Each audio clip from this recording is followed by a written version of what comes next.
বন্ধুরা, তোমাদের সঙ্গে সকাল সকাল কিছু শেয়ার করতে আসলাম। সকাল এখন নেই, এখন দুপুর 12টা বাজতে চলছে। তো আমাদের বাড়িতে অনেক আমার আত্মীয় স্বজন আসছে, আমার বোন আসছে, বোনের বর, আমার দিদিমা, আমার দাদা, সবাই আসছে। তো আমি এখন রান্না বান্না করছি। তো কী কী রান্না করছি সেটা তোমাদের সঙ্গে শেয়ার করব। এই যে দেখতে পাচ্ছ, এটা হচ্ছে পাটার মাংস।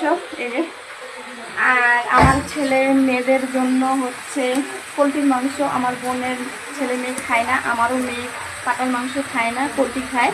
তো অলরেডি পোলট্রির মাংসটা রান্না করলো আমার বোন, আর আমি এই মাংসটা রান্না করব।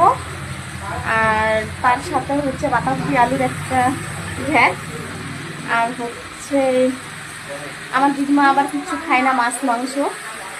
আর আমার দিদিমার জন্য রান্না করবো একটু ঝাল দিয়ে, যেটা সবাই প্রচণ্ড ভালোবাসে, আমারও খুব পছন্দ। সেটা হচ্ছে শিদলের ছ্যাঁকা। এই যে দেখতে পাচ্ছ, আমার দিদিমার খুবই পছন্দ। এই যে ছ্যাঁকা আমি করব দিদিমার জন্য। আর আর কি বানাবো সেটা ভাবছি, যে আর কিছু একটা বানাবো। তো একটা আলু ভাজি করব, আর কিছু করবো না। তাই মনে করলাম যে না, তোমাদের সঙ্গে একটু শেয়ার করি। আর বাইরে কারা কারা বসে আছে সেটা তোমাদের দেখাবো।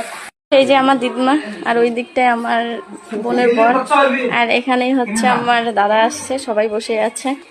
আর বাকি লোকরা কোথায় গেল জানি না। এই যে আমার দিদিমা এখন রান্নাঘরে এখন সবজি নাড়বে, হাওয়া ডালে বাগার দিবে আমার দিদিমা। এই যে দেখো। তো আজকে গ্যাসে রান্না করছি না, উনুনেই রান্না করছি। তো উনুনে রান্না করলে তাড়াতাড়ি হয়ে যায়। সকালের খাবারটা, চা সিদ্ধ ভাতটা গ্যাসে করেছি, আর এখানে দুপুরেরটা উনুনে। তো এখানেই রাখছি, টাটা।